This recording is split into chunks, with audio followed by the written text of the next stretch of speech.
Hello students, कैसे आप सब। उम्मीद करते हैं आप सब बहुत बढ़िया होंगे। तो भैया FSR free radical substitution reaction next lecture हम स्टार्ट करने जा रहे हैं। देखो वैसे तो FSR रिएक्शन में जो भी जरूरी रिएक्शन थी, दो ही रिएक्शन है ज्यादा जरूरी है। वो एक तो हेलोजिनेशन के बारे में बहुत ज्यादा डिटेल में हम ऑलरेडी पढ़ चुके हैं। दूसरा था नाइट्रेशन भी जो है वो ठीक ठाक जो है वो वहां से भी कई बार क्वेश्चन आ जाता है कि इनमें से कौन सा प्रोडक्ट बनेगा कौन सा नहीं बनेगा। लास्ट क्लास तक हमने ये सारी चीजें डिस्कस कर ली है।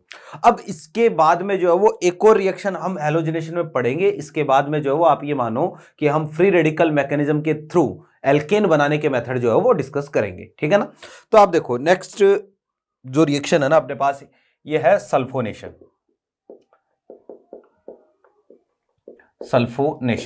भैया जी बहुत ही आसान सा काम है ना। सल्फोनेशन में सबसे पहले तो रिएजेंट क्या होगा, तो मैं आपको बता देता हूं रिएजेंट। तो रिएजेंट यहां पर होगा भैया fuming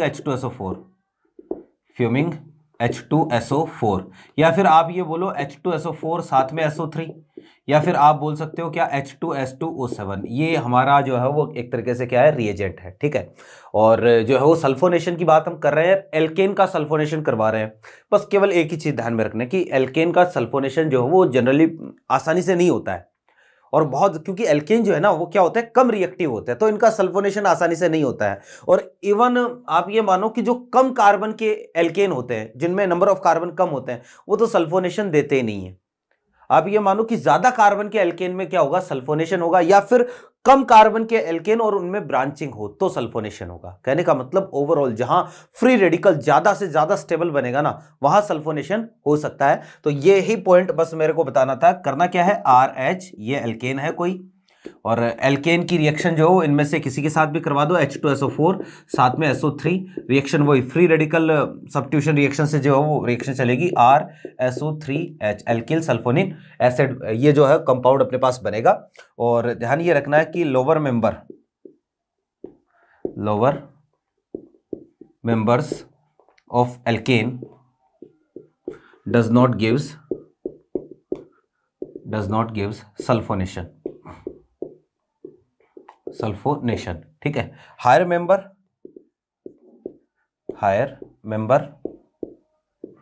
and lower members which have branching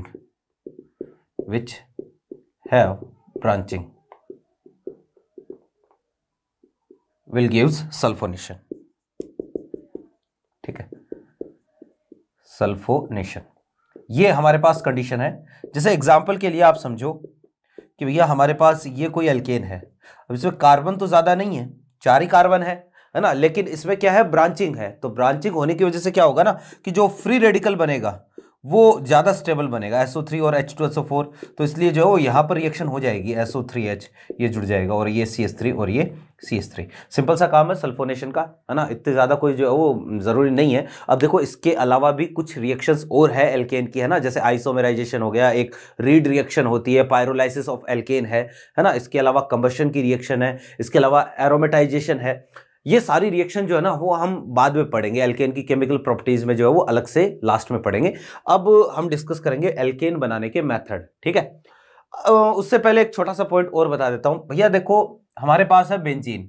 ये रिएक्शन जो है वैसे मुझे हेलोजिनेशन में डिस्कस करनी चाहिए थी, लेकिन दिमाग से स्लिप हो गई, अभी याद आ रही है तो बता देता हूं भैया जी। सीधा सा काम है बेंजीन की रिएक्शन।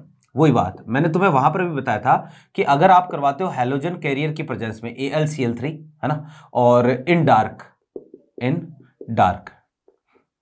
ठीक है, अंधेरे में होगी रिएक्शन AlCl3 के साथ। तो भैया यहां पर जो है वो हमें पता है AlCl3 की प्रेजेंस में कौन सी रिएक्शन होती है, ESR इलेक्ट्रोफिलिक सब्स्टिट्यूशन रिएक्शन होती है।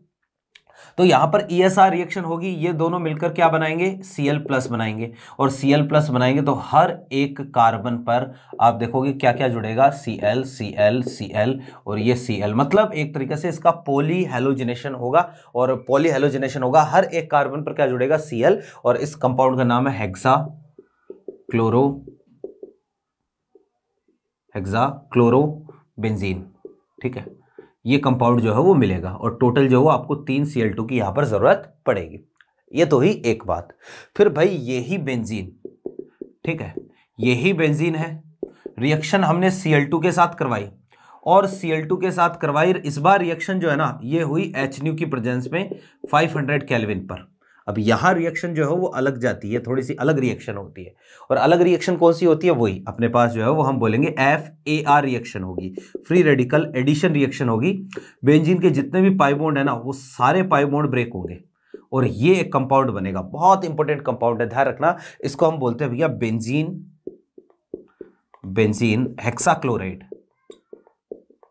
हेक्साक्लोराइड BHC, ठीक है। इसको हम क्या बोलते हैं, BHC, बेंजीन हेक्साक्लोराइड बोलते हैं। हालांकि देखो इसमें बेंजीन जैसा कुछ है नहीं, लेकिन बेंजीन का डेरिवेटिव बेंजीन से बना है, इसलिए इसको हम क्या बोलते हैं, बेंजीन हेक्साक्लोराइड। ये एक पेस्टिसाइड होता है, इसका फॉर्मूला देखना, इसका फॉर्मूला भी है C6H6Cl6, ये इसका फॉर्मूला है ना, इसलिए इसको 666 भी बोलते हैं, इसका नाम 666, 3 छक्के, ठीक है। तो यहां पर जो है वो 666, या फिर इसको जो है वो एक नाम और इसको लिंडेन भी बोलते हैं, ये इसके सारे कॉमन नेम है।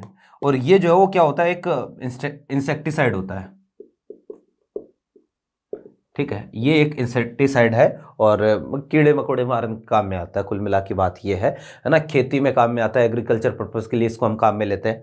तो ये दो रिएक्शंस है जो कि आपको ध्यान में रखना है, और दोनों ही रिएक्शन जो है वो एनसीईआरटी की रिएक्शन है, ये भी आप ध्यान में रखोगे, एनसीईआरटी की रिएक्शन है, ये भी एनसीईआरटी में है और ये भी एनसीईआरटी में है। 11th क्लास की जो एनसीईआरटी है, हाइड्रोकार्बन वाला जो चैप्टर है, वहां पर आपको ये दोनों रिएक्शन मिल जाएगी, ठीक है।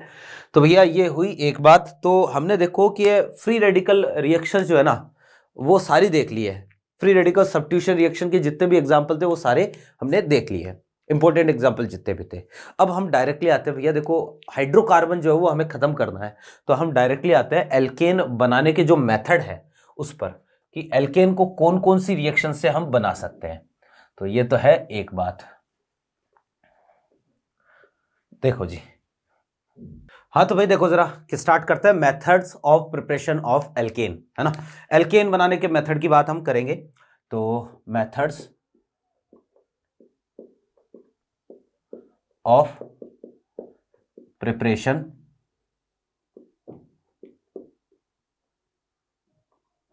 ऑफ एल्केन्स, ठीक है भैया। देखो कौन कौन सी रिएक्शन से हम एल्केन बना सकते हैं, हमें यही चीज समझनी है। आप देखो कि सबसे पहले तो हमारे पास जो रिएक्शन है ना ये है वुड्स रिएक्शन, ठीक है, एक नेम रिएक्शन है वुड्स रिएक्शन, ठीक है, और बहुत इंपॉर्टेंट रिएक्शन है, एनसीईआरटी की रिएक्शन भी है। क्या होती है वुड्स रिएक्शन, डायरेक्टली इस पर आते हैं भैया जी। एल्काइल हैलाइड है, देखो हम क्या करते हैं वुड्स रिएक्शन में, जो एल्काइल हैलाइड होते हैं ना उनसे एक तरीके से जो है वो एल्केन बनाएंगे। तो एल्काइल हैलाइड की रिएक्शन आपको करवानी है भैया जी सोडियम के साथ, और रिएक्शन होगी ड्राई ईथर की प्रेजेंस में। भैया जी यहाँ पर ड्राई ईथर ही काम में क्यों लेते हैं, वेट ईथर काम में क्यों नहीं ले सकते, या मॉइस्ट ईथर काम में क्यों नहीं ले सकते, है ना। तो इसका कारण यह है क्योंकि अगर यहाँ पर वाटर के ट्रेसेस होंगे, वाटर नहीं होना चाहिए, है ना, या सॉल्वेंट जो है वो एक तरीके से प्रोटिक सॉल्वेंट नहीं होना चाहिए। क्यों, क्योंकि ये सोडियम जो है वो क्या कर लेगा, उसके साथ एसिड बेस रिएक्शन कर लेगा। फिर देखो कि यहाँ पर जो है वो ड्राई ईथर की प्रेजेंस में रिएक्शन होगी तो यहाँ पर बनेगा RR, और साथ में जो है यहाँ से NaX जो है वो क्या हो जाएगा बाहर। रिएक्शन में इसके दो मॉलिक्यूल काम में आएंगे, ये भी दो मॉलिक्यूल काम में आएंगे, तो दो NaX बाहर हो जाएंगे। इसी रिएक्शन को हम क्या बोलते हैं, वुड्स रिएक्शन। आपको ये कहीं पर लिखा हुआ नहीं मिलेगा कि भैया यहां पर जो है ना आपको दो मॉलिक्यूल काम में लेने हैं, ये कहीं नहीं मिलेगा। अब रिएक्शन वही फ्री रेडिकल रिएक्शन में बनता है। एक्चुअल में वुड्स रिएक्शन को हम दो अलग अलग मैकेनिज्म से एक्सप्लेन कर सकते हैं, कहने का मतलब इसके लिए दो मैकेनिज्म प्रपोज्ड है, ठीक है, और रिएक्शन जो फ्री रेडिकल मैकेनिज्म से ही चलती है। तो मैंने कहा कि रिएक्शन के लिए दो मैकेनिज्म प्रपोज्ड है, तो ये देखो इसकी मैकेनिज्म हम देखते हैं। तो मैकेनिज्म बहुत ही आसान सा काम है, तो यहां पर मैं बोलूंगा Wurtz reaction can be explained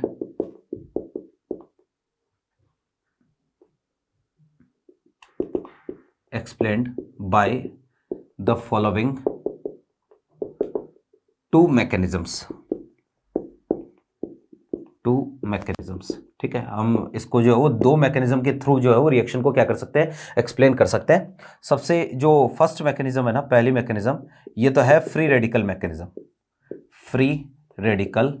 mechanism, ठीक है। कहने का मतलब यहां पर क्या होगा, फ्री रेडिकल का फॉर्मेशन होगा। फ्री रेडिकल मैकेनिज्म में। दूसरी मैकेनिज्म होती है आयनिक मैकेनिज्म, है ना। तो भैया देखो जरा इसमें क्या होगा कि हमारे पास है Rx, ठीक।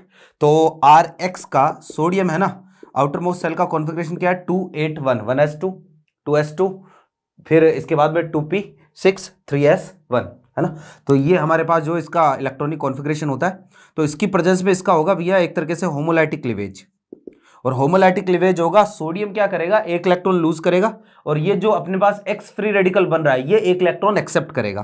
तो यहां पर एक तो बना आर फ्री रेडिकल, और साथ में यहां से Na क्या हो जाएगा, बाहर हो जाएगा। और भाई देखो ऐसे ही, अब ये कोई जरूरी तो नहीं है कि जहां रिएक्शन हो रही है वहां पर केवल एक ही मॉलिक्यूल होगा इसका आर डैश या आर फ्री रेडिकल जो एक ही आर फ्री रेडिकल होगा। ऐसे ही कंटेनर में बहुत सारे अलग अलग आर फ्री रेडिकल होंगे, तो एक आर फ्री रेडिकल किसी दूसरे आर फ्री रेडिकल के साथ मिलकर क्या कर सकता है, एल्केन बना सकता है। आर आर इस तरीके से एल्केन बनेगी, हाइड्रोकार्बन ऐसे बनेगा। मैं एक चीज बता देता हूं, वुड्स रिएक्शन से दूसरे भी कई सब्सटेंस बनते हैं, यानी कि एल्केन तो बनता ही बनता है, एल्कीन भी बन सकता है, एल्काइन भी बन सकता है, उनकी यील्ड बहुत ही कम होती है, लेकिन वुड्स रिएक्शन को मेजरली या मेनली हम काम में लेते हैं एल्केन बनाने के लिए, ठीक है। तो फिर देखो ये तो है फ्री रेडिकल मैकेनिज्म। सेकंड जो इसी के लिए आयनिक मैकेनिज्म भी प्रपोज्ड है, आयनिक मैकेनिज्म, ठीक। भैया जी बात ऐसी है कि आयनिक मैकेनिज्म में क्या होगा कि R और ये क्या है अपने पास X है, और साथ में हमने क्या कर रखा है यहाँ पर सोडियम ले रखा है। वो सोडियम का इलेक्ट्रॉनिक कॉन्फ़िगरेशन क्या है 2 8 और ये है 1, ये इलेक्ट्रॉनिक कॉन्फ़िगरेशन है। तो सबसे पहले तो इस बॉन्ड का हुआ होमोलाइटिक क्लीवेज। एक जो है वो सोडियम ने क्या कर दिया, इलेक्ट्रॉन इसको दे दिया, तो एक तो NaX यहां पर क्या हो गया बाहर, दूसरा जो है वो आर फ्री रेडिकल बना। अब ये आर फ्री रेडिकल क्या करेगा, वापस से Na के साथ रिएक्शन करेगा, इसका इलेक्ट्रॉनिक कॉन्फ़िगरेशन वापस से 2 8 1, ये एक इलेक्ट्रॉन लूज करेगा, ये एक इलेक्ट्रॉन एक्सेप्ट करेगा, क्या बना लेगा RNa। कहने का मतलब एक तरीके से जो है वो सोडियम मतलब एल्काइड आप इसको या एल्केलाइड इसको आप बोल सकते हो, है ना। अब ये जो कंपाउंड है ये क्या करेगा, अपने ही जैसे किसी दूसरे एल्काइल हैलाइड के मॉलिक्यूल पर अटैक करेगा। ये देखो ये हमारा जो है वो क्या है R-, बहुत ही स्ट्रॉन्ग न्यूक्लियोफाइल होता है, तो स्ट्रॉन्ग न्यूक्लियोफाइल है तो ये इस पर अटैक करेगा, ये नेगेटिव इस पर चार्ज पॉजिटिव, तो ये R- का अटैक हुआ, यहां से X- क्या हो गया बाहर, तो एक NaX और बाहर हो गया, और ओवरऑल जो है वो क्या बन गया भैया हमारे पास एल्केन। अब यहां पर ये जो रिएक्शन है ना, ये जो रिएक्शन है ये रिएक्शन होती है भैया SN2 मैकेनिज्म से, है ना। SN2 मैकेनिज्म अभी हमने पढ़ी नहीं है, कोई दिक्कत नहीं है, इतनी ज्यादा कोई जरूरी भी नहीं है। तो ये वुड्स रिएक्शन के लिए दो मैकेनिज्म जो प्रपोज्ड है, ठीक है। एक क्वेश्चन मैं यहां पर लिखता हूं कि भाई क्वेश्चन ऐसा है, Wurtz reaction can be explained bye, ठीक है। तो वुड्स रिएक्शन को हम कैसे एक्सप्लेन कर सकते हैं, किससे एक्सप्लेन कर सकते हैं। सबसे पहला जो ऑप्शन है ये है भैया by ionic mechanism and free radical mechanism,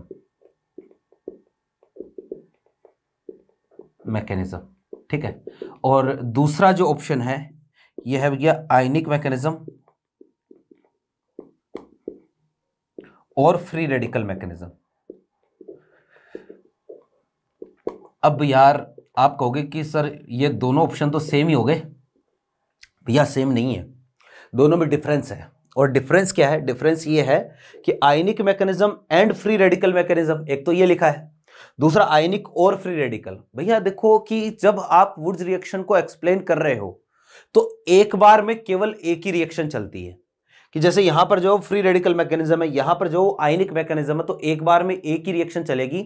ऐसा नहीं है कि भैया एक ही मैकेनिज्म में दो अलग अलग मैकेनिज्म इन्वॉल्व हो, कि आयनिक भी इन्वॉल्व हो और फ्री रेडिकल भी इन्वॉल्व हो। तो यहां पर जो कौन सा जाएगा, या तो आप आयनिक से एक्सप्लेन करो कि अगर आयनिक से एक्सप्लेन कर रहे हो तो आयनिक ही होगी, या फिर आप फ्री रेडिकल से एक्सप्लेन करो कि फ्री रेडिकल से एक्सप्लेन कर रहे हो तो मैकेनिज्म जो है कौन सी होगी, फ्री रेडिकल ही होगी। क्लियर है बात। तो ये हमारे पास वुड्स रिएक्शन की क्या है, एक तरीके से मैकेनिज्म है। थोड़ा सा इसी को जो है वो हम आगे बढ़ाते हैं। देखो जरा कि क्वेश्चन अगर आपको पूछे तो आपको क्या करना है, कि इसमें कौन कौन से पॉइंट्स है जो कि आपको ध्यान में रखने हैं, है ना। और जो है वो क्वेश्चन कैसे आएगा, तो आपको एक तो ये ध्यान में रखना है कि भैया इसमें कार्बन कार्बन नया बॉन्ड बनता है, कार्बन कार्बन के बीच में जो है वो नया बॉन्ड बनता है, नए बॉन्ड का फॉर्मेशन होता है, ठीक है। दूसरा ये ध्यान में रखना कि भैया वुड्स रिएक्शन से आप कभी भी मेथेन नहीं बना पाओगे। CH4 का फॉर्मेशन हम यहां से नहीं कर सकते। क्यों नहीं कर सकते? क्योंकि आपको एल्काइल हैलाइड चाहिए, और एल्काइल हैलाइड के कितने मॉलिक्यूल होंगे? कम से कम 2 मॉलिक्यूल होंगे, और 2 मॉलिक्यूल से कम 2 कार्बन तो आएंगे ही आएंगे, है ना। तो मैं यहां पर लिखूंगा कि भाई in Wurtz reaction new carbon carbon bond will forms. ठीक है, कि भैया नया जो है वो एक तरीके से कार्बन कार्बन बॉन्ड बनेगा। ये तो हुई पहली बात। फिर दूसरा जो है वो आपको ये ध्यान में रखना है कि भाई वुड्स रिएक्शन में methane CH4 can not be prepared by Wurtz reaction. तो वुड्स रिएक्शन से जो है वो हम मेथेन नहीं बना सकते। ठीक है, मेथेन का फॉर्मेशन वुड्स रिएक्शन से नहीं होगा। ये 2 बातें हुई। ठीक है, अब देखो कि क्वेश्चन कैसे आएगा। बहुत ही आसान सा काम है कि जैसे आपको ये दे दिया CH3Cl और यहाँ पर दे दिया Na और ये ड्राई ईथर। अच्छा, एक चीज़ और, यहीं पर सोडियम की जगह अगर मैग्नीशियम हो जाए तो ये ग्रिग्नार्ड रिएजेंट बन जाएगा, RMgX बन जाएगा। तो वो ग्रिग्नार्ड बनाने का एक मेथड है। सोडियम के साथ तो वुड्स रिएक्शन होगी, और अगर यहीं पर जो मैग्नीशियम है तो वहां पर ग्रिग्नार्ड बनेगा, है ना। ये बात हम बाद में करेंगे। तो यहाँ आपको सिंपल सा काम ये करना कि भैया बॉन्ड को ब्रेक करो। यहाँ पर क्या बना? फ्री रेडिकल बनाओ, और इस फ्री रेडिकल को इसी फ्री रेडिकल के साथ क्या कर दो? आप जोड़ दो। तो जब रिएक्शन होगी तो यहाँ पर क्या बनेगा? CH3CH3। ये काम आपको करना है, बहुत ही आसान सा काम है। और इवन कंपाउंड में जितने भी कार्बन हेलोजन बॉन्ड है, आप सारे कार्बन हेलोजन बॉन्ड को क्या कर दो? ब्रेक कर दो। हर एक कार्बन हेलोजन बॉन्ड को ब्रेक करो और जो है वो क्या बना दो? एक तरीके से एल्केन बना दो, है ना। तो जैसे मतलब आपको फ्री रेडिकल जो बने उनको रैंडमली जोड़ना है कैसे भी। जैसे एक आपको ये कंपाउंड दे दिया, यहाँ एरो पर लिख दिया सोडियम ड्राई ईथर। ठीक है, आपको जो है प्रोडक्ट बनाना है। मुझे जो है वो इन सब में, मैं जितने भी आपको एग्जाम्पल लिख के दे रहा हूँ, इन सब में आपको प्रोडक्ट बताओ जरा, है ना। आसान सा काम है। ये Cl है, सोडियम, और ये ड्राई ईथर। ठीक है, एक ये कोई एग्जांपल है, यहाँ पर Br है, सोडियम ड्राई ईथर। ठीक, एक ये एग्जांपल है,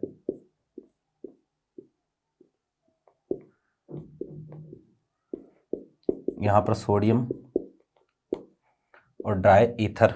ठीक है, फिर देखना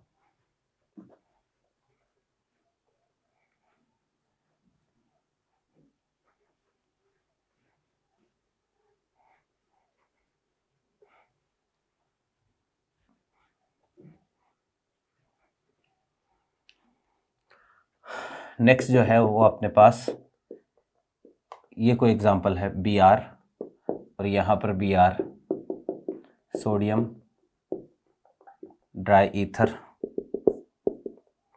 आपको इन सब में जो प्रोडक्ट बनाना है।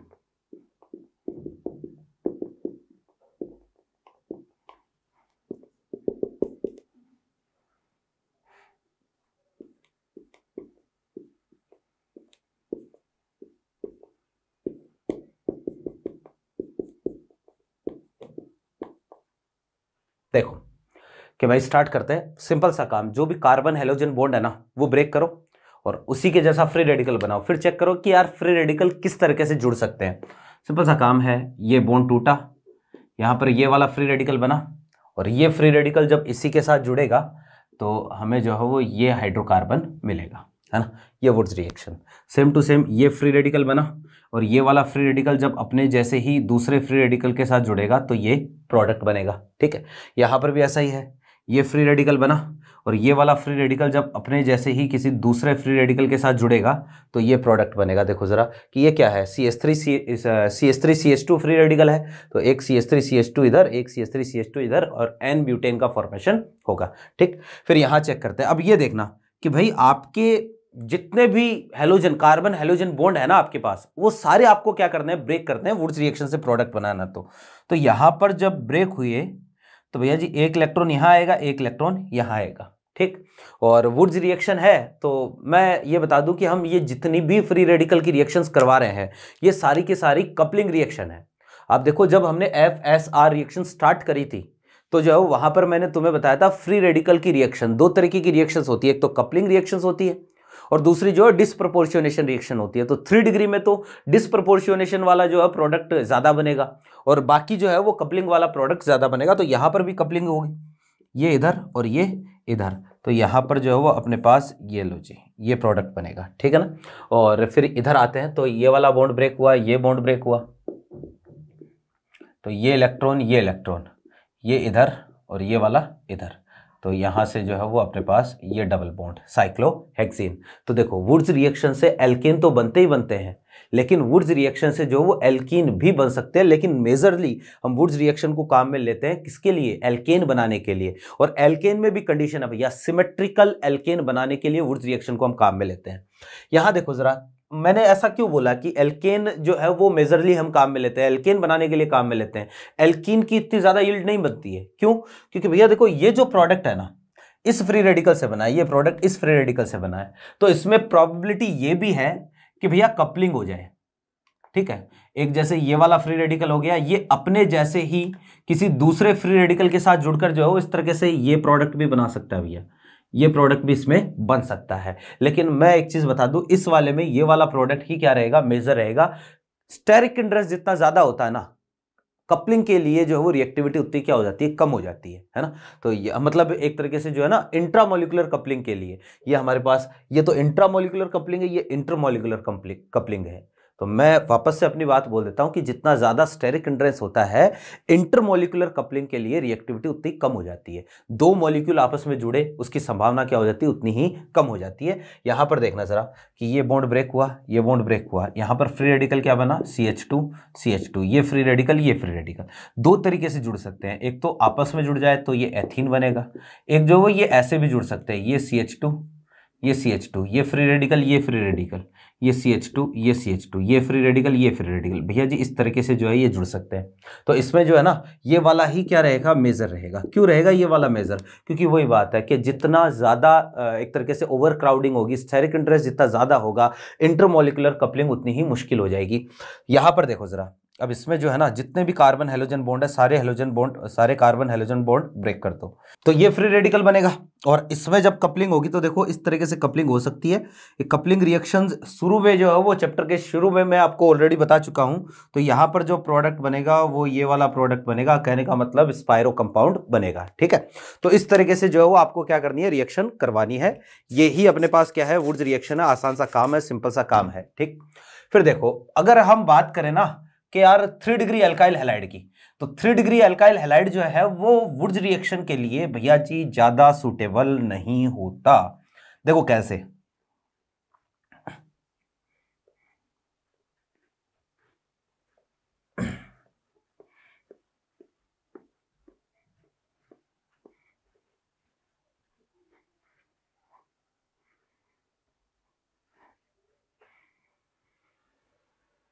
हाँ जी भैया बात ऐसी है कि अगर कोई 3 डिग्री एल्काइल हैलाइड है, जैसे कि CH3C और ये CH3, ये CH3 और ये Cl, ठीक है, रिएक्शन हुई सोडियम और ड्राई ईथर के साथ, ठीक। तो जब रिएक्शन होगी, सिंपल सा काम, हाँ, तो वुड्स रिएक्शन में भी यहां पर जो है ना दो रिएक्शन पॉसिबल है। एक तो जो है वो कौन सी हो गई अपने पास, कपलिंग रिएक्शन हो गई, एक यहां पर क्या हो गया, डिस्प्रपोर्शनेशन हो गया। और अगर हम बात करें तो डिस्प्रपोर्शनेशन जो है ना वो क्या रहेगा, यहां पर ज्यादा बनेगा, ओवरऑल तीनों का मिक्सचर बनेगा, ठीक है ना। तो ये है भाई अपने पास वुड्स रिएक्शन। एग्जाम्पल तो देखो और भी कई अलग अलग तरीके से पूछे जा सकते हैं, लेकिन मेन जितने भी एग्जाम्पल है वो सारे हमने देख लिए। अब इसी में देखना हमारे पास 2-3 रिएक्शन है जो कि इसी के जैसी है, वुड्स रिएक्शन के जैसी रिएक्शंस हैं, उनकी बात हम कर लेते हैं, देखिएगा।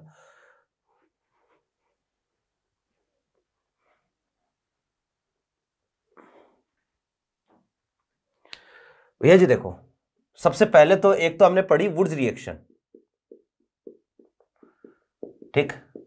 तो वुड्स रिएक्शन में आपने जो है वो ये देखा कि हमारे पास दो तो क्या होंगे, एल्काइल हैलाइड होंगे, ठीक है, दो मॉलिक्यूल तो एल्काइल हैलाइड के होंगे, और एक मॉलिक्यूल जो है वो किसका होगा वुड्स रिएक्शन में, मतलब सोडियम होगा साथ में, तो RX, और साथ में जो इस तरीके से दो सोडियम है XR, और साथ में यहां पर क्या ले रखा है हमने, ड्राई ईथर ले रखा है, ठीक।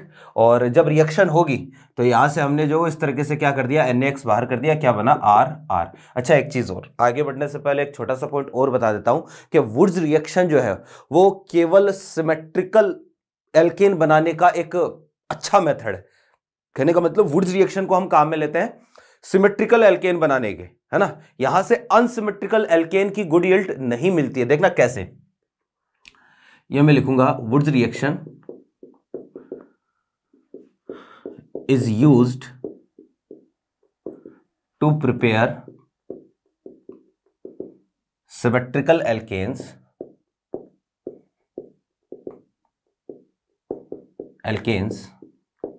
in good amount, ठीक है, in good amount। और भाई देखो जरा कि सिमेट्रिकल ही क्यों बनता है ना, because in case of to prepare unsymmetrical alkane, ठीक है, अगर आपको जो है वो क्या करना है, अनसिमेट्रिकल एल्केन प्रिपेयर करना है, अनसिमेट्रिकल एल्केन बनाना है, तो आपको क्या करना पड़ेगा, two different alkyl halide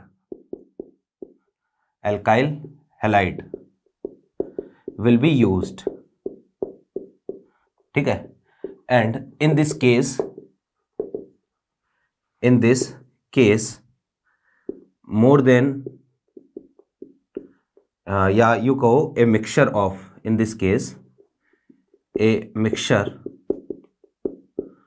of more than one product, more than one products will be obtained, ठीक है। तो भैया इस केस में जो है ना वो एक से ज्यादा प्रोडक्ट्स का क्या मिलेगा, मिक्सचर मिलेगा। अब ये कैसे होगा तो समझना जरा कि भाई देखो, अगर वुड्स रिएक्शन है ना, जैसे सेम केस यहां पर जो है वो हमने क्या कर रखा है, कोई R-X ये ले रखा है ना। वुड्स रिएक्शन ये हमें करवानी है कि पहले तो जो है वो मॉलिक्यूल केवल एक ही तरीके का था, जो एल्काइल हैलाइड आप काम में ले रहे हो वो केवल एक ही तरीके का था। अब जो है वो दो अलग अलग एल्काइल हैलाइड अपने पास है। अब हमें ये पता है कि रिएक्शन जो है वो कौन सी मेथड से चलता है, रिएक्शन में फ्री रेडिकल बनता है, और फ्री रेडिकल बनता है तो एक तो यहां से R फ्री रेडिकल आया, एक यहां से R' फ्री रेडिकल आया। और फ्री रेडिकल अगर कंटेनर में है तो कंटेनर में फ्री रेडिकल कैसे भी रेंडमली जो है वो आपस में कैसे भी आपस में जुड़ सकते हैं। और अगर ऐसी कंडीशन आई तो भैया ये पॉसिबिलिटी है, देखो R के साथ जुड़ जाए, ये भी पॉसिबिलिटी है कि R' के साथ जुड़ जाए, और ये भी पॉसिबिलिटी है कि R' और R आपस में जुड़ जाए। आपको इन सब का क्या मिलेगा, मिक्सचर मिलेगा। आपको इन सब का क्या मिलेगा, मिक्सचर मिलेगा। और जो है वो अगर मिक्सचर मिल रहा है तो कोई एक का अमाउंट अनसिमेट्रिकल, इनमें से अनसिमेट्रिकल कौन सा है, जैसे ये वाला अनसिमेट्रिकल है जहां पर दोनों फ्री रेडिकल क्या होंगे, डिफरेंट होंगे। तो अगर दोनों फ्री रेडिकल डिफरेंट बनते हैं तो जो एल्केन है वो कैसा होगा, अनसिमेट्रिकल होगा। और अनसिमेट्रिकल एल्केन के केस में जो है वो अगर बनाने की कोशिश भी करोगे तो क्या बन जाएगा, एक मिक्सचर बन जाएगा आपको, है ना। जबकि यहां पर देखना, यहां से भी आपको कौन सा फ्री रेडिकल मिला, R फ्री रेडिकल, यहां से भी कौन सा मिला, R फ्री रेडिकल। अब कैसे भी जोड़ दो, बनना क्या है, RR ही बनना है। तो वुड्स रिएक्शन जो है वो हम जनरली काम में लेते हैं, किसके लिए काम में लेते हैं, आप ये मानो कि सिमेट्रिकल एल्केन बनाने के काम में लेते हैं। क्योंकि अनसिमेट्रिकल के केस में दो अलग अलग तरीके के एल्काइल हैलाइड काम में लेने पड़ेंगे, और दो अलग अलग एल्काइल हैलाइड अगर काम में लिए तो इस केस में बहुत सारे हाइड्रोकार्बन का जो है वो आपको क्या मिलेगा, मिक्सचर मिलेगा। तो जो मामला सेट नहीं होगा, बैठेगा नहीं, है ना। तो जैसे यहां से कई बार क्वेश्चन भी पूछ लेता है, जैसे एक क्वेश्चन को हम देखते हैं, क्वेश्चन देखते हैं कि भैया ऐसा है, which of the following alkane can be prepared by Wurtz reaction in good amount या गुड यील्ड, ठीक है। जैसे आपको चार ऑप्शन दिए, एक तो ये दे दिया CH4, दूसरा जो है वो आपको ये दे दिया, तीसरी जो एल्केन है ना वो आपको ये दे दी चौथी एल्केन जो है वो आपको ये दे दी, एक जो है वो एल्केन मान लो ये दे दिया इस तरीके से, है ना। अब आपको बोल रहा है कि वुड्स रिएक्शन से कौन सी एल्केन हम बढ़िया अमाउंट में बना पाएंगे, तो मैंने कहा कि सिमेट्रिकल एल्केन बनाने का ये एक अच्छा मेथड है। इससे हम क्या करते हैं, सिमेट्रिकल एल्केन बनाते हैं। अब सिमेट्रिकल एल्केन कौन सी होगी, तो इसका तरीका मैं बता देता हूँ। आप या तो क्या करो, दोनों तरफ से नंबरिंग लिख के, है ना, या फिर आप ये समझो कि आपको कार्बन कार्बन बॉन्ड नंबरिंग लिख के चेक नहीं करना, वो तो हम जो है वो एक तरीके से आइसोमेरिज्म जब पढ़ते हैं तो सिमेट्रिकल अनसिमेट्रिकल चेक करते हैं। आपको क्या करना है, मॉलिक्यूल का सेंटर ढूंढना है और मॉलिक्यूल के सेंटर का जो कार्बन कार्बन बॉन्ड है वो बॉन्ड ब्रेक करके देखो, और अगर दोनों तरफ के जो फ्री रेडिकल है वो अगर सेम बन रहे हैं या दोनों तरफ के फ्री रेडिकल आइडेंटिकल बन रहे हैं, एक जैसे बन रहे हैं, तो इस केस में जो है वो हम बोलेंगे कि वो एल्कीन जो है वो एल्केन सिमेट्रिकल है और वो हम अच्छे अमाउंट में बना सकते हैं। सबसे पहली बात तो भैया मिथेन तो हम बना ही नहीं सकते, ये ध्यान में रखना कि methane can not be prepared by Wurtz reaction. ये मैं यहां पर अलग से लिख देता हूं, CH4 can not be prepared by Wurtz reaction. कि वुड्स रिएक्शन से हम कभी भी मेथेन नहीं बना पाएंगे। क्यों नहीं बना पाएंगे, क्योंकि भैया मेथेन में एक ही कार्बन होता है और आप कम से कम जो है 2 मॉलिक्यूल तो एल्काइल हैलाइड के काम में लोगे ही लोगे, तो भैया मेथेन से कभी भी जो है वुड्स रिएक्शन से मेथेन नहीं बनेगा। यहां पर देखो सेकंड, ये है प्रोपेन। मैंने कहा आप सेंटर को ढूंढो, मॉलिक्यूल का सेंटर ढूंढो, तो मॉलिक्यूल का सेंटर तो यहां है, लेकिन ये तो क्या है, कार्बन, और इसके नियर बाई का कार्बन हाइड्रोजन बॉन्ड ब्रेक करना है। तो भैया देखो sorry, carbon carbon bond break करना है, तो ये वाला कार्बन कार्बन बॉन्ड अगर ब्रेक करोगे तो इधर तो बनेगा मिथाइल फ्री रेडिकल, इधर बनेगा इथाइल फ्री रेडिकल। आप ये वाला ब्रेक करोगे तो भी ऐसा ही मिथाइल और इथाइल फ्री रेडिकल, तो भैया ये वाला भी गुड यील्ड में नहीं बनेगा। मैंने कहा दोनों तरफ के फ्री रेडिकल जो है वो कैसे होने चाहिए, सेम होने चाहिए। दोनों तरफ फ्री रेडिकल अगर सेम बनेगा, सिमिलर बनेगा, तब तो जो है वो हम अच्छे अमाउंट में बना सकते हैं, अदरवाइज नहीं बना सकते। यहां चेक करो भैया जी, देखो ये सेंटर है ना, कोई भी एक कार्बन कार्बन ये वाला बॉन्ड अगर ब्रेक करोगे तो दोनों तरफ अलग अलग फ्री रेडिकल बनेंगे। ये वाली एल्केन भी जो अच्छे अमाउंट में नहीं बना सकते। ये वाली एल्केन भैया जी देखो, अगर आप इसको ऐसे ब्रेक कर दोगे तो 2 फ्री रेडिकल बनेंगे, एक तो फ्री रेडिकल अपने पास ये वाला बनेगा और दूसरी तरफ का फ्री रेडिकल अपने पास ये वाला बनेगा, और ये दोनों फ्री रेडिकल जो है ना वो आप देख रहे हो कैसे आइडेंटिकल है, एक जैसे है, तो ये सिमेट्रिकल है। और सिमेट्रिकल है तो यहां पर हम बोलेंगे कि ये गुड यील्ड बन सकता है, इसका अच्छा अमाउंट बन सकता है। ये वाले तो अनसिमेट्रिकल साफ दिख रही है, इधर जो 3-3 मिथाइल, इधर 2 ही मिथाइल, ये वाली भी हम नहीं बना सकते अच्छे अमाउंट में, ठीक है। तो ऐसा क्वेश्चन भी पूछा जा सकता है कि वुड्स रिएक्शन, देखो एक चीज मैं बता देता हूं, वुड्स रिएक्शन हम काम में लेते हैं सिमेट्रिकल एल्केन की अच्छी यील्ड के लिए, और एक आगे हम पढ़ेंगे कोरेहाउस सिंथेसिस। कोरेहाउस सिंथेसिस हम काम में लेते हैं अनसिमेट्रिकल एल्केन की अच्छी यील्ड के लिए, वो हम आगे बात करेंगे। अब देखना कि हमारे पास जो वो इसी तरीके से 2-3 रिएक्शन है, नेम रिएक्शन है जो वुड्स रिएक्शन के ही सिमिलर है, ये मैं लिख रहा हूं, देखना।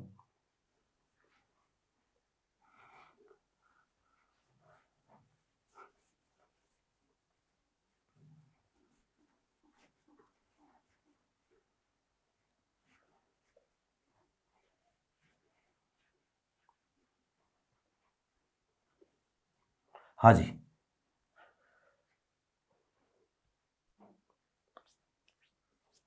तो सबसे पहले एक तो है वुड्स रिएक्शन, ठीक, जिसमें हमें क्या करने हैं, 2 मॉलिक्यूल एल्काइल हैलाइड के काम में लेने हैं। एक होती है भैया वुड्स फिटिग रिएक्शन, ठीक है, सेम टू सेम ऐसी ही रिएक्शन है। यहां एक मॉलिक्यूल तो एल्काइल हैलाइड होगा, सोडियम ही काम में लेना है, लेकिन दूसरा मॉलिक्यूल जो होगा ना वो होगा एराइल हैलाइड का, ठीक है। और यहां पर सेम टू सेम ऐसे ही रिएक्शन, वो ड्राई ईथर की प्रेजेंस में रिएक्शन होगी, और रिएक्शन जब होगी तो बनेगा भैया एल्काइल बेंजीन, ये प्रोडक्ट बनेगा, ठीक। फिर इसके बाद में जो वो एक होती है जिसको हम बोलते हैं फिटिग रिएक्शन, फिटिग रिएक्शन। तो इसमें जो है वो दोनों के दोनों मॉलिक्यूल जो है ना, दोनों तरफ के ये दोनों मॉलिक्यूल ये किसके होते हैं, ये होते हैं एराइल हैलाइड के, दोनों मॉलिक्यूल एराइल हैलाइड के होते हैं। और यहाँ से जो है वो हमने जो है इसको क्या कर दिया, NX हटा दिया, वो ड्राई ईथर की प्रेजेंस में रिएक्शन होगी, और जो है यहाँ पर क्या बनेगा, बाईफिनाइल बनेगा, बाईफिनाइल, ठीक है। ये प्रोडक्ट जो है वो बनेगा। ये तो हुई 3 रिएक्शन, वुड्स रिएक्शन हो गई, वुड्स फिटिग रिएक्शन हो गई, फिटिग रिएक्शन हो गई। एक होती है भैया जिसको हम बोलते हैं उल्मान रिएक्शन, उल्मान रिएक्शन, ठीक है। और उल्मान रिएक्शन में क्या होता है ना कि बस ये सोडियम की जगह कॉपर काम में आ जाता है, कि जैसे हमारे पास कंडीशन ऐसी है कि यहाँ पर उल्मान रिएक्शन में RX, ठीक है, और साथ में जो है वो यहाँ पर कॉपर और यहाँ पर जो है वो RX, ठीक है। तो रिएक्शन में CuX2 बाहर हो जाएगा, क्या बनेगा, R बनेगा। बस इतना ही डिफरेंस है, यहाँ पर जो कॉपर काम में आएगा। या जैसे इसका एक एग्जांपल हम देखते हैं, आयोडोबेंजीन है, ठीक है, और इसको जो कॉपर ट्यूब में से पास करवाएंगे, कॉपर में से पास करवाएंगे, तो यहाँ पर जो क्या बन जाएगा, बाइफिनाइल बन जाएगा, ये प्रोडक्ट बन जाएगा इस तरीके से, ठीक है ना। तो ये एक तरीके से उल्मान रिएक्शन ही है, ठीक। फिर इसके बाद देखो जरा कि एक होती है जिसको हम बोलते हैं फ्रैंकलैंड्स रिएक्शन। यहां कुछ नहीं है, यहां पर जो है वो हम जिंक काम में ले लेते हैं सोडियम की जगह। ये सारी जो है ना सिमिलर सिक रिएक्शन है, ज्यादा इनमें डिफरेंस नहीं है। तो यहां पर हम क्या करेंगे, RX है और साथ में जो है वो हमने क्या काम में ले लिया, जिंक काम में ले लिया, जिंक। तो सेम रिएक्शन ZnX2 बाहर हो जाएगा, बस इनका नाम अलग है, ये ZnX2, ठीक है। यहाँ पर जो है वो इसमें फ्रैंकलैंड रिएक्शन में इंट्रामोलिकुलर रिएक्शन भी हो सकती है, जैसे कि कंडीशन ऐसी है, ये एक X हो गया और ये दूसरा X हो गया, रिएक्शन हमने जिंक के साथ करवा दी, तो यहाँ से जो है वो ये X ये क्या हो जाएगा बाहर, और इस तरीके से जो क्या बन गई, रिंग बन गई, है ना, इंट्रामोलिकुलर रिएक्शन होगी। तो जैसे भैया ये कंपाउंड है अपने पास 1 2 3 4 5 एंड 6, एक X यहाँ है, एक X यहाँ है, जिंक के साथ जो है आपने इसको हिट कर रखा है, तो ये दोनों X जो है वो ZnX2 बना लेंगे और यहाँ पर क्या बन जाएगा, साइक्लोहेक्सेन बन जाएगा। ये है फ्रैंकलैंड रिएक्शन। इवन इसमें जो है वो हम ऐसा भी कर सकते हैं फ्रैंकलैंड रिएक्शन में, जैसे CH3 और ये CH, हैलोजन, साथ में जो है वो यहाँ पर जो है वो 2 Zn के मॉलिक्यूल काम में आएंगे, ये इसका दूसरा मॉलिक्यूल, ये CH और ये CH3, तो यहाँ से जो है वो ZnX2 के 2 मॉलिक्यूल बाहर होंगे, तो इसमें एल्कीन बन जाएगी, 2 ब्यूटीन बन जाएगी। ये रिएक्शन भी हो सकती है, ये हम आगे एलिमिनेशन में पढ़ेंगे, दोबारा जो है इसको हम एक बार वापस से इस रिएक्शन को हम आगे लिखेंगे। तो ये है भैया अपने पास 3-4 सिमिलर सिक रिएक्शन है। सारे रिएक्शन जो है वुड्स रिएक्शन से रिलेटेड जितने भी पॉइंट थे ना, वो सारे हमने जो है क्या कर दिए, कंप्लीट कर लिए, ठीक। इसके बाद में देखो नेक्स्ट रिएक्शन की बात हम करते हैं, और रिएक्शन का नाम है भैया जी कॉल्ब्स इलेक्ट्रोलाइसिस, ठीक है। हम बात कर रहे हैं methods of preparation of alkene, और ये सारी की सारी चीज़ें जो है ना वो एनसीईआरटी में दी हुई है। कुछ एक पॉइंट हमें आउट ऑफ एनसीईआरटी हमें बाहर से भी पढ़ने पड़ेंगे, क्योंकि जो है वो उन पर क्वेश्चन पूछा जा सकता है, और इवन आपके जो है वो माइनर वाइनर ये जितने भी होते हैं ना, इनमें भी जो है ये सारी चीज़ें पूछी जा सकती है।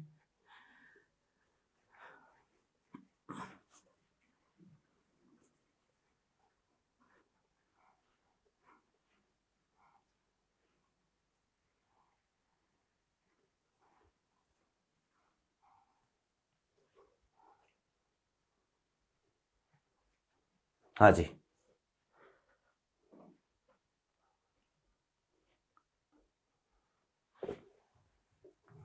देखो सेकंड जो रिएक्शन है ना, ये है भैया कॉल्ब इलेक्ट्रोलाइसिस, या इसको कॉल्बे इलेक्ट्रोलाइसिस भी बोलते हैं हम, ठीक है। बहुत ही आसान सा काम है भैया, आसान सी रिएक्शन है। क्या करवाना है आपको कि जो कार्बोक्सिलिक एसिड्स होते हैं ना, तो कार्बोक्सिलिक एसिड्स के सोडियम और पोटेशियम सॉल्ट काम में लेने हैं। तो कार्बोक्सिलिक एसिड के जो भी सोडियम पोटेशियम सॉल्ट होंगे उनका एक्वस सॉल्यूशन लेना है और उसका इलेक्ट्रोलाइसिस करवाना है ना। तो पहले तो मैं ये लिख देता हूं कि भाई व्हेन एक्वस सॉल्यूशन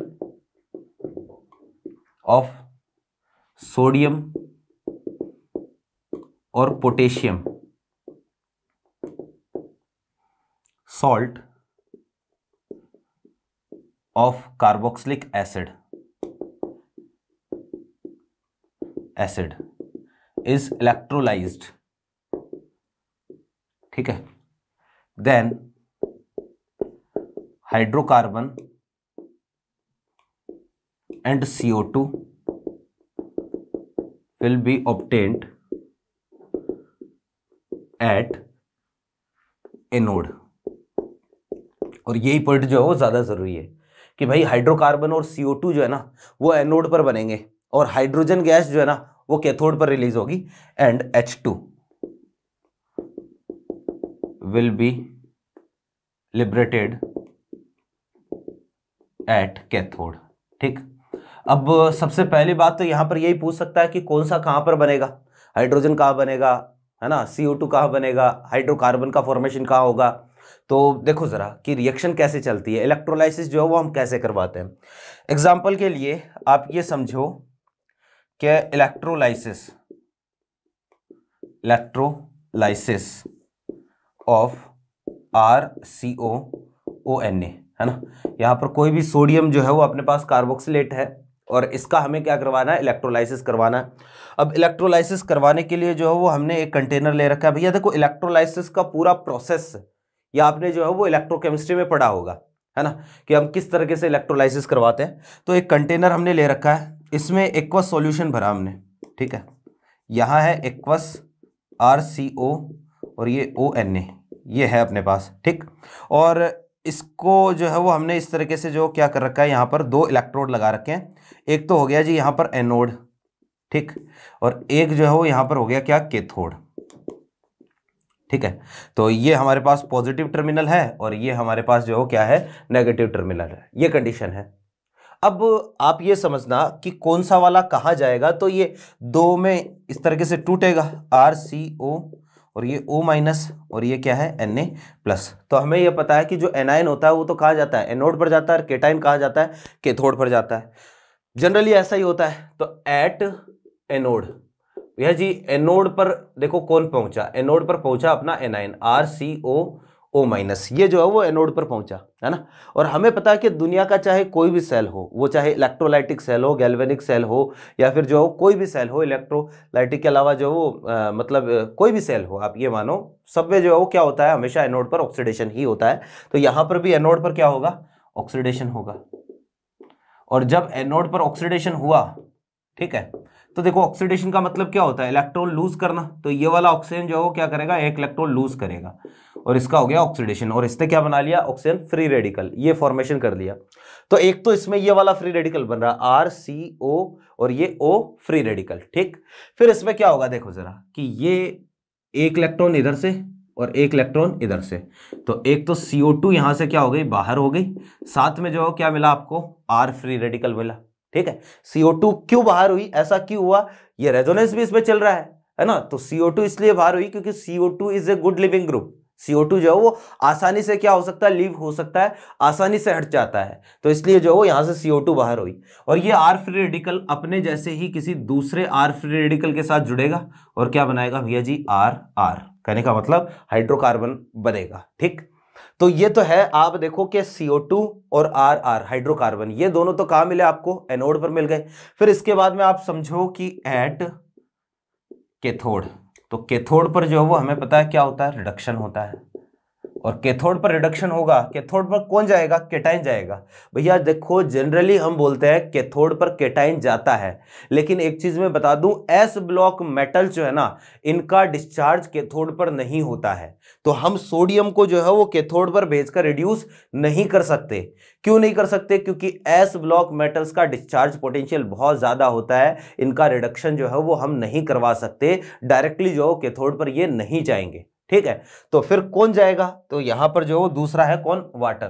तो यहां वास्तव में वाटर का रिडक्शन होगा और H2O का जब रिडक्शन होगा तो इससे बनेगी क्या, हाइड्रोजन गैस। और रिएक्शन को जो वो अगर हम बैलेंस करें तो ये हो गया H2, और ये देखना जरा, इसको मैं ऐसा कर देता हूं, और ये OH-, चेक करो, देखें रिएक्शन बैलेंस हो गई क्या। और साथ में जो ये 2 इलेक्ट्रॉन, है ना, देख लो रिएक्शन मेरे ख्याल से बैलेंस हो गई होगी, हाइड्रोजन 4 हो गए, इधर 4 हो गए, ऑक्सीजन 2 हो गए, ऑक्सीजन 2 हो गए, इधर -2, चलो हो गई बैलेंस। तो ये रिएक्शन है भैया, this is reduction of water. तो आपको पूछ ले कैथोड पर वास्तव में यहाँ किसका रिडक्शन होता है, तो वाटर का रिडक्शन होता है, और वाटर के रिडक्शन से क्या बना, हाइड्रोजन। फिर इसके बाद देखो जरा, अब हमारे पास जो Na+ था ना, ये Na+ क्या करेगा, ये इस OH माइनस के साथ इंटरेक्ट करके क्या बना लेगा, सॉल्यूशन में NaOH। तो सॉल्यूशन में NaOH का फॉर्मेशन होता है, कहने का मतलब रिजल्टेंट सॉल्यूशन जो भी है ना वो कैसा हो जाएगा, बेसिक हो जाएगा। ये है कोल्ब इलेक्ट्रोलाइसिस, है ना। तो इसके बारे में 2-3 पॉइंट आपको ध्यान में रखने हैं। एक तो ये है कि भाई देखो कैथोड पर क्या बना और एनोड पर क्या बना। तो मैंने ये लिखा है कि हाइड्रोकार्बन और CO2 ये तो कहां पर बने हैं, ये तो बने हैं एनोड पर, और हाइड्रोजन गैस कहां रिलीज हुई है, ये रिलीज हुई है कैथोड पर, ठीक। फिर इसके बाद में आपको यह भी ध्यान में रखना है कि इसमें भी देखना कि कार्बन और कार्बन के बीच में एक नया बॉन्ड बनता है, नए बॉन्ड का फॉर्मेशन हुआ। Same to same Wurtz reaction में भी ऐसा हुआ था, है ना। तो यहां पर यह भी मैं लिख दूंगा कि इन this reaction a new bond will forms between carbon and carbon, ठीक है। तो कार्बन और कार्बन के बीच में एक नए बॉन्ड का फॉर्मेशन यहां होता है। फिर आपको यह भी ध्यान में रखना है कि methane can not be prepared by this method, कि भाई इस मेथड से हम CH4 मीथेन जो है वो बिल्कुल भी नहीं बना पाएंगे। क्यों नहीं बना पाएंगे, क्योंकि भैया देखो R फ्री रेडिकल बन रहा है ना, R फ्री रेडिकल जब बना तो यहां पर जो है साथ में जो है वो क्या होगा, R कम से कम 2 कार्बन का हाइड्रोकार्बन तो बनेगा ही बनेगा, क्लियर बात। फिर देखो जरा कि यहां और भी जो है वो साइड में बहुत सारे प्रोडक्ट बनते हैं, है ना, साइड प्रोडक्ट, वो भी हम देखते हैं। मेजर तो जो है वो कौन सा बताएंगे, हम हाइड्रोकार्बन ही मेजर बताएंगे, लेकिन इसमें साइड प्रोडक्ट भी और होते हैं। देखो साइड प्रोडक्ट कौन से होंगे,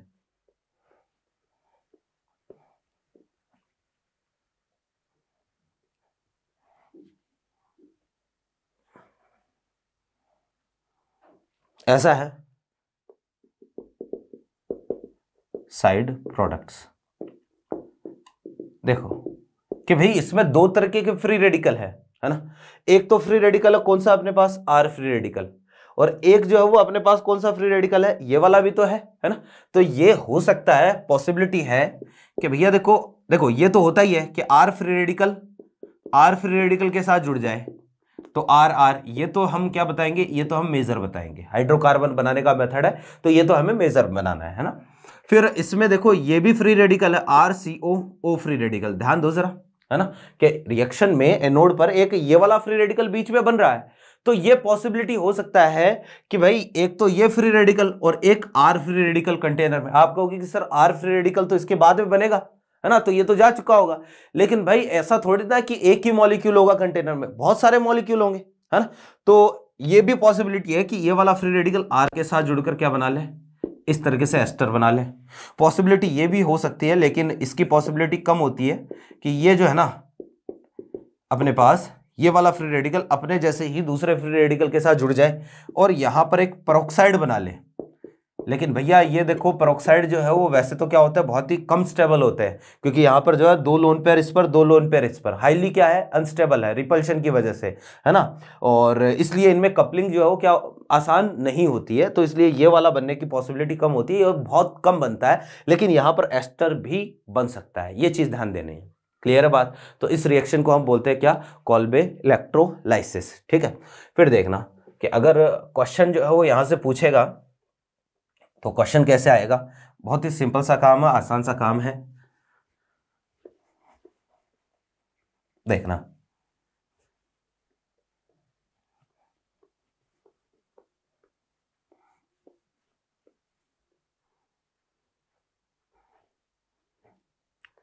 ये ऐसा है जैसे एग्जांपल के लिए आपको CH3 COOK और यहां पर लिख के दे दिया इलेक्ट्रोलाइसिस, ठीक है, ये लिख के दे दिया, है ना। तो क्या करोगे, सिंपल सा काम है कि इस बॉन्ड को ब्रेक करो और बाकी सबको हटा दो।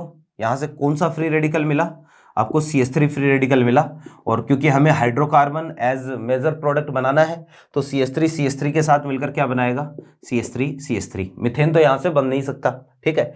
कोई भी हो, जैसे आपको जो है वो ये वाला कोई कंपाउंड दे दिया और यहां पर लिख के दे दिया भैया जी इलेक्ट्रोलाइसिस। तो सिंपल सा काम है, इस बॉन्ड को ब्रेक करो, यहां से कौन सा फ्री रेडिकल मिला, साइक्लोहेक्साइल फ्री रेडिकल। इसको जब आप इसी के साथ जोड़ोगे तो ये लो साइक्लोहेक्सेन साइक्लोहेक्साइल साइक्लोहेक्सेन, ये प्रोडक्ट बनेगा, है ना। जैसे कई बार जो है ना कंडीशन ऐसी भी दे देता है, ठीक है। जैसे ये कोई एसिड दे दिया भैया आपको CO और ये ONA, ठीक है, ये कोई एसिड दे दिया और इसका आपको करवाना है इलेक्ट्रोलाइसिस। तो सिंपल सा काम है, बॉन्ड को ब्रेक करो, बॉन्ड को ब्रेक किया, यहां पर फ्री रेडिकल बना CH, free radical double bond CH, free radical ये बना। और इसमें जब कपलिंग होगी तो इसमें तो हमें पता है कैसी होगी कपलिंग, इंट्रामोलिकुलर कपलिंग ही होगी। तो इंट्रामोलिकुलर कपलिंग होगी तो एक इलेक्ट्रॉन इधर से, एक इलेक्ट्रॉन इधर से, तो यहां पर क्या मिलेगा CH ट्रिपल बॉन्ड और ये CH, है ना, एसिटिलीन मिलेगा। जैसे ये कोई एग्जांपल है CONA और यहां पर CONA, ये कोई एग्जांपल है, ठीक है। तो यहां पर हमें इसका क्या करवाना है, इलेक्ट्रोलाइसिस करवाना है। सीधा सा काम है, बॉन्ड को ब्रेक करो, बॉन्ड को ब्रेक करो, और ये वाला जो है क्या मिला, एक तरीके से फ्री रेडिकल मिला। और ये फ्री रेडिकल जब इसी के साथ जुड़ेगा, है ना, या ये फ्री रेडिकल जब आपस में जुड़ेगा तो मेजर यही होगा। कपलिंग भी यहाँ पर पॉसिबल है ना, कि भाई ये तो एक तरीके से आप इसको तो बोल सकते हो इंट्रामोलिकुलर कपलिंग, इंटरमोलिकुलर कपलिंग भी पॉसिबल है ना। लेकिन इंटरमोलिकुलर कपलिंग जो है वो उसमें जितना ज्यादा क्राउडिंग होगा वहां पर जो है वो कपलिंग उतना ही कम हो जाएगी, तो इसलिए जो है वो होती नहीं है। जनरली यही सारे प्रोडक्ट क्या होते हैं, मेजर होते हैं। तो ये हो गई भैया हमारे पास कोल्बे इलेक्ट्रोलाइसिस, बहुत ही आसान सा काम है। इसके बाद में हम थोड़ा सा और आगे बढ़ते हैं, एक रिएक्शन और है, देखो जी बहुत ही इंपॉर्टेंट रिएक्शन है, तीसरी reaction, by decarboxylation of carboxylic acid. देखिएगा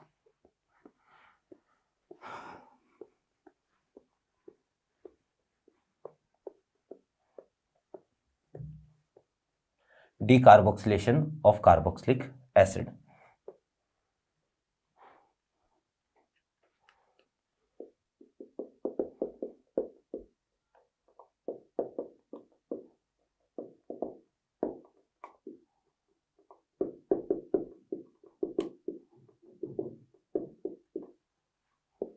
देखो कि भाई डीकार्बोक्सिलेशन के लिए आपको सबसे पहले ध्यान में रखना है डीकार्बोक्सिलेशन का काम कौन करता है, यानी डीकार्बोक्सिलेटिंग एजेंट, ठीक है।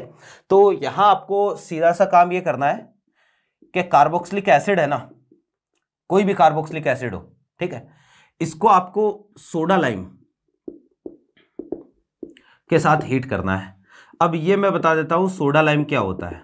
सोडा लाइम होता है भैया जी NaOH और साथ में CaO, है ना। इनका जो मिक्सचर है 3:1, इसको हम क्या बोलते हैं, सोडा लाइम बोलते हैं, NaOH और CaO। सोडा जो वर्ड है ये NaOH के लिए है और जो लाइम वर्ड है ना ये है किसके लिए, CaO के लिए। तो सोडा लाइम क्या होता है, NaOH होता है, साथ में CaO, ठीक। तो जब रिएक्शन होगी तो सिंपल सा काम, यहां से क्या कर दो, CO2 को बाहर कर दो, और CO2 बाहर होगा तो RH और साथ में क्या बनेगा, CO2 बनेगा। इस तरीके से ये रिएक्शन जो है वो चलेगी, है ना। अब यहां पर देखो, अगर यहां एक कार्बन है तो यहां एक कार्बन का हाइड्रोकार्बन भी बन सकता है। कहने का मतलब इससे हम मेथेन भी आसानी से बना सकते हैं, मेथेन भी बना सकते हैं, है ना। अब ये रिएक्शन जो है ना बहुत इंपॉर्टेंट है, और इसमें जो है वो मैकेनिज्म इसकी हम देख लेते हैं। मैकेनिज्म देखो क्या है कि भाई RCOH ये है। हमें पता है कि अगर किसी कंटेनर में एक से ज्यादा रिएक्शंस होने की पॉसिबिलिटी हो तो सबसे पहले तो कौन सी रिएक्शन होती है, एसिड बेस रिएक्शन ही सबसे पहले होती है। अब यहां पर ये तो एसिड है और NaOH क्या है, बेस। तो सबसे पहले तो रिएक्शन होगी कौन सी, एसिड बेस, और एसिड बेस रिएक्शन से क्या बना, सॉल्ट बना, ठीक है, ये सॉल्ट बनेगा। और भैया देखो कि अगर मान लो यहां पर RCOH लिखा है, सोडा लाइम के साथ अगर आप हीट कर रहे हो तो हाइड्रोकार्बन बनाओगे। इवन यहां पर कार्बोक्सिलिक एसिड का सॉल्ट भी लिखा है, मतलब ये भी लिखा है ना सोडियम कार्बोक्सिलेट, और आगे अगर सोडा लाइम लिखा है तो भी आप यही रिएक्शन करवाओगे। क्यों, क्योंकि इस रिएक्शन में भी पहले क्या बनता है, ये सॉल्ट ही बनेगा। अब ये सॉल्ट जो है ना वो अपने पास जो है वो इस फॉर्म में रहेगा, RCO, है ना, इस फॉर्म में रहेगा। तो आगे क्या होगा ना, नेक्स्ट स्टेप में ये वाला बॉन्ड यहां, और यहां से जो है वो क्या बनेगा, CO2 तो बाहर हुई, और यहां पर क्या बना भैया, R- बना, ठीक है। यहां पर क्या बनता है, R- बनता है। अब ये जो R- है ना, ये क्या है, ये एक तरीके से जो है वो अपने पास है कार्ब एनाइन, ठीक है, कार्बेनाइन है। और आप यहां पर देखो कि एसिड बेस रिएक्शन हुई ना, तो एसिड बेस रिएक्शन हुई तो यहां पर वाटर भी बना। तो कार्बेनाइन क्या करेगा, अब आगे जो इसका क्या हो जाएगा, एक तरीके से प्रोटोनेशन हो जाएगा, और प्रोटोनेशन होगा तो ये यहां से OH माइनस वापस से क्या हो गया, बाहर हो गया, और ये बना क्या, RH। इस तरीके से ये रिएक्शन चलती है। इस रिएक्शन में इंटरमीडिएट क्या बनता है, कार्ब एनाइन बनता है ना। अब मैं एक चीज बता दूं कि भाई हमारे पास ऐसी रिएक्शन तो बहुत सारी है जिनमें कार्बोकेटाइन इंटरमीडिएट बनता है। बहुत सारी ऐसी रिएक्शन है जहां पर कार्बोकेटाइन जो है वो इंटरमीडिएट की तरह काम करता है ना। लेकिन ऐसी रिएक्शन हमारे पास बहुत ही कम है जिनमें कार्ब एनाइन इंटरमीडिएट, मतलब अपने सिलेबस में ऐसी रिएक्शन बहुत कम है जिनमें कार्ब एनाइन इंटरमीडिएट होता है। एक तो हो गया डी कार्बोक्सिलेशन, एक हम आगे पढ़ेंगे, है ना, और वो है भैया एक जो NSR रिएक्शन है, एरोमेटिक कंपाउंड, ARSN रिएक्शन, ठीक है, उनमें कार्ब एनाइन इंटरमीडिएट बनेगा। और एक हम पढ़ेंगे आगे E1CB रिएक्शन, उसमें भी कार्ब एनाइन इंटरमीडिएट। केवल 3 रिएक्शन ही ऐसी है जिनमें कार्ब एनाइन इंटरमीडिएट बनता है, और इन सब में से भी आप देखोगे ये सबसे ज्यादा इंपॉर्टेंट है क्योंकि इसमें कार्ब एनाइन इंटरमीडिएट बन रहा है। तो यहां पर मैं बोलूंगा कि भैया जी carbanion is formed as intermediate in this reaction, ठीक है। तो इस रिएक्शन में जो है ना वो कार्ब एनाइन जो है वो इंटरमीडिएट के तौर पर बनता है, ठीक है। अब देखो, तो यहां से मैं ऐसा बोल सकता हूं कि भैया रिएक्टिविटी फॉर डी कार्बोक्सिलेशन, ठीक, ये डायरेक्टली प्रोपोर्शनल हो जाएगी अपने पास किसके, स्टेबिलिटी ऑफ कार्ब एनाइन के, स्टेबिलिटी ऑफ कार्ब एनाइन, है ना, कि यार हमारा कार्ब एनाइन जो है वो जितना ज्यादा स्टेबल होगा उतना ही जल्दी बनेगा। और अगर कार्ब एनाइन जल्दी बन रहा है तो इसका मतलब रिएक्शन तेजी से होगी। तो अगर आपको पूछ ले कहीं पर कि डी कार्बोक्सिलेशन के लिए रिएक्टिविटी ऑर्डर क्या रहेगा, तो आप क्या करोगे, यही कार्ब एनाइन बनाओगे और स्टेबिलिटी चेक करोगे, ठीक है। जैसे कि देखो इस पर हम एक दो एग्जांपल देखते हैं। एग्जाम्पल के लिए आप समझना कि जैसे ये कोई है अपने पास CH2NO2 CH2 COOH, है ना, एक तो ये हो गया, एक हो गया CnCH2 COOH, एक ये हो गया, एक हो गया CH3 CH2 COOH, एक ये हो गया, एक हो गया अपने पास CH3 COOH, है ना। इनमें आपको क्या करना है, कार्ब एनाइन बनाना है और स्टेबिलिटी चेक कर दी है इंटरमीडिएट की, है ना। चेक करो, देखे क्या करना है, समझो।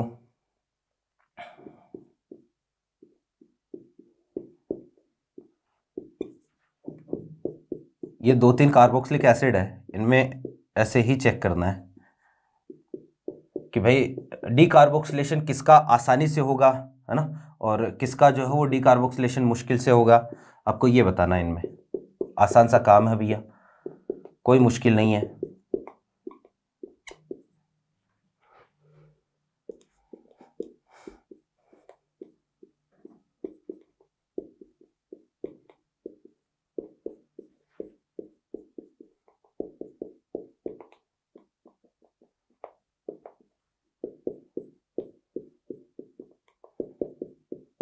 चेक करो भैया, इनमें ये NO2 है थर्ड,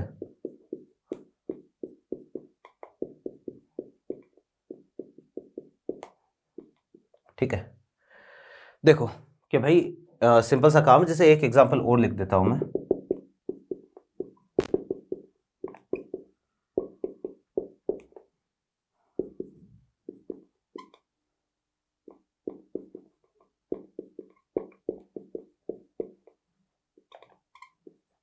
ठीक है, एक एग्जांपल और देखेंगे इसके बाद में। देखो कि भाई यहां पर कार्ब एनाइन बनाओ, ये माइनस आया, ये माइनस आया, ये यहां पर कार्ब एनाइन बना और ये कार्ब एनाइन बना। इनमें से कार्ब एनाइन की स्टेबिलिटी हम कैसे चेक करते हैं, देखो चार्ज है, कैसा चार्ज है, नेगेटिव। तो नेगेटिव चार्ज जितना कम होगा हम बोलेंगे स्टेबिलिटी उतनी ही ज़्यादा होगी। तो यहाँ पर इसका इफेक्ट कैसा है, नोट 2 का इफेक्ट -m लग रहा है, ठीक है, इसका भी -m, इसका जो है वो यहाँ पर +I इफेक्ट लग रहा है CH2 पर, यहाँ तो कोई इफेक्ट है ही नहीं। तो सबसे ज़्यादा स्टेबल कार्बन आयन आएगा किसमें, फर्स्ट में, फिर इसके बाद में किसमें, सेकंड में, फिर कौन सा, फोर्थ, फिर आएगा कौन सा, थर्ड। ये कार्बन आयन की स्टेबिलिटी का ऑर्डर है। तो ये ही डीकार्बोक्सिलेशन की रेट का ऑर्डर रहेगा, है ना। इसका डीकार्बोक्सिलेशन सबसे आसानी से होगा। ऐसे ही यहाँ पर देखो CH3 का +I लगा, यहाँ पर भी इसका +I लगा, जो चीज़ डिफरेंट है उसको चेक करना है। इसका -I लगा और यहाँ पर इसका -I लगा। सबसे ज़्यादा -I किस में लगा, फोर्थ में, है ना, क्योंकि डिस्टेंस कम है, डिस्टेंस कम होगी यहाँ से, तो एक तरीके से जो है -I ज़्यादा होगा। तो सबसे आसान डीकार्बोक्सिलेशन किसका होगा, फोर्थ का, फिर किसका हो जाएगा, थर्ड का, फिर हो जाएगा सेकंड का, और फर्स्ट वाले में कार्बन आयन सबसे कम स्टेबल बनेगा, इसलिए यहाँ पर जो है डीकार्बोक्सिलेशन की रेट सबसे कम होगी। यहाँ चेक करते हैं भैया जी, ये कार्बन आयन बना, ये कार्बन आयन है, ये कार्बन आयन हो गया और ये कार्बन आयन हो गया। यहाँ पर देखो -m -I दोनों सबसे ज़्यादा है, तो फोर्थ वाला हो जाएगा। फिर यहाँ पर तो केवल -I है, यहाँ -m है, तो इसके बाद में कौन सा हो जाएगा, सेकंड, फिर कौन सा हो जाएगा, थर्ड, और सबसे कम कौन सा, फर्स्ट। क्लियर बात। तो ये ऑर्डर आएगा। इन दोनों में अगर हम चेक करें तो भैया जी देखो यहाँ पर तो कार्बन आयन बनेगा कौन सा, रेजोनेंस वाला, ये तो रेजोनेंस से स्टेबल हो रहा है, जबकि यहाँ पर रेजोनेंस नहीं है। तो किसका डीकार्बोक्सिलेशन आसान होगा, पहले का आसान होगा, किससे, सेकंड से। क्लियर है। तो ये हमारे पास कंडीशन है किसकी, डीकार्बोक्सिलेशन की। एक और एग्जांपल हम इस पर देखते हैं, देखना।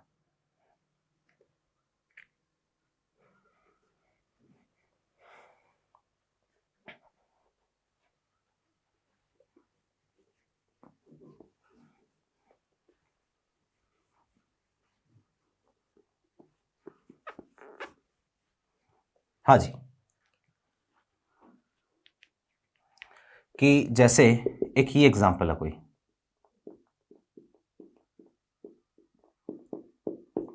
एक ये हो गया, एक ये हो गया, एक ये हो गया,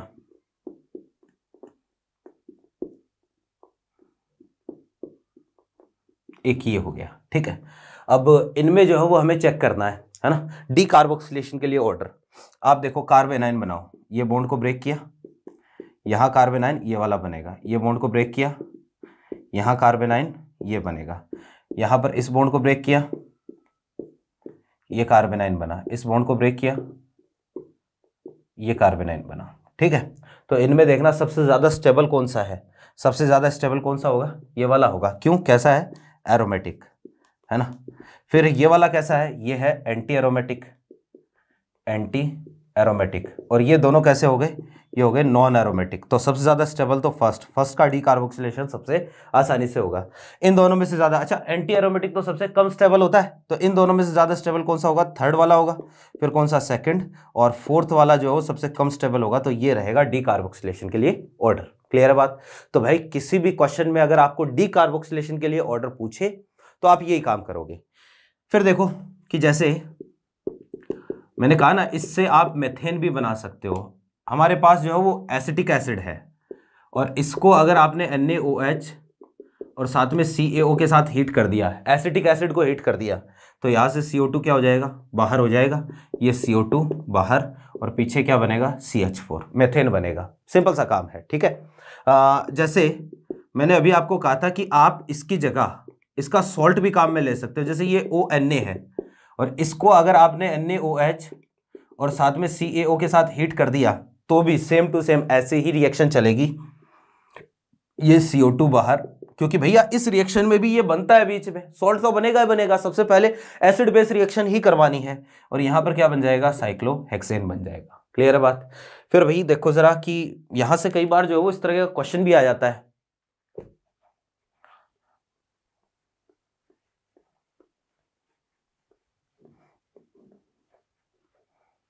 जैसे यहां पर क्वेश्चन पूछ लिया कि total number of carboxylic acids, ठीक है, और यहां पर NaOH और साथ में CaO को जो है वो इसके साथ इसके हीट किया है। Total number of possible carboxylic acid ये आपको पूछा है, और इधर जो प्रोडक्ट है ना, ये प्रोडक्ट ये वाला बना रखा है, ठीक। और यहां पर ये भी बोला है विथ स्टीरियो आइसोमर्स, ठीक है, कि स्टीरियो के साथ जो है वो आपको बताना कि कितने आइसोमर बनेंगे। तो सिंपल सा काम है, ये वाला एल्केन बन रहा है ना डिकार्बोक्सिलेशन से, आप हर एक कार्बन पर COOH ग्रुप जोड़ के देख लो। जैसे हमारे पास जितने भी कार्बन है, ठीक है, सबसे पहले मैं इस कार्बन पर जोड़ता हूं, इस कार्बन पर, तो यहां पर जोड़ूंगा तो यहां आ जाएगा COOH।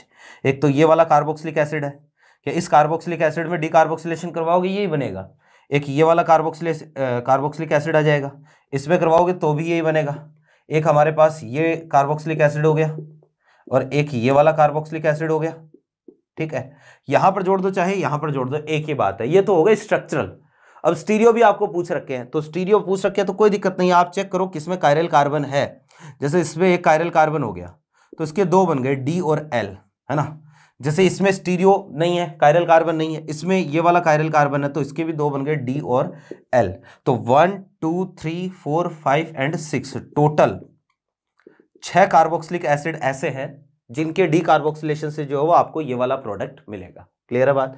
तो ये है, जैसे एक क्वेश्चन और ले लेते हैं इस पर, है ना, total number of possible carboxylic acid, ठीक है, और NaOH प्लस CaO के साथ आपको इसको हीट करना है, ठीक है। जैसे ये वाला है, अब ये हाइड्रोकार्बन हमें बनाना है, तो कितने बन सकते हैं यहाँ पर देखो, तो कितने बन सकते हैं भैया, यहाँ तो केवल मेरे ख्याल से एक ही हो सकता है, ये एक ही होगा, है ना, ओनली 1। क्यों? क्योंकि चाहे आप यहाँ जोड़ दो, यहाँ यहाँ यहाँ कहीं पर जोड़ दो, एक ही बात होगी, है ना। तो यहाँ एक ही बनेगा और ये वाला स्टीरियो भी नहीं है, इसमें कोई कायरल कार्बन भी नहीं है, तो केवल एक कार्बोक्सिलिक एसिड बनेगा। तो ये है भैया डिकार्बोक्सिलेशन। तो आज की क्लास में हमने क्या पढ़ा? सबसे पहले तो हमने BHC का फॉर्मेशन देखा, बेंजीन हेक्साक्लोराइड क्या होता है, कैसे बनता है, ठीक है। फिर इसके बाद में जो हमने बात करी क्या, methods of preparation of alkene, और इसमें वुड्स रिएक्शन हमने देखी। वुड्स रिएक्शन के बाद में हमने जो है कॉल्बे इलेक्ट्रोलाइसिस देखा, और फिर जो है वो हमने डिकार्बोक्सिलेशन। अब नेक्स्ट क्लास में हम इसी को डिकार्बोक्सिलेशन को ही थोड़ा सा और आगे बढ़ाएंगे। हम बात करेंगे इस heating effect of dicarboxylic acid, एक तो ये पढ़ेंगे। फिर कुछ कार्बोक्सिलिक एसिड हमारे पास ऐसे होते हैं जिनको केवल हीट करने से ही वहां से डिकार्बोक्सिलेशन उनका हो जाता है, CO2 निकल जाती है। और अगली क्लास में आप ये मानो कि ये जो है method of preparation of alkene, ये भी हम क्या कर लेंगे, खत्म। नेक्स्ट क्लास में हम एल्केन निपटा देंगे, ठीक है ना। तो ये है भैया अपने पास एक तरीके से method of preparation of alkene, और मिलते हैं यहां से नेक्स्ट क्लास में। तब तक के लिए थैंक यू।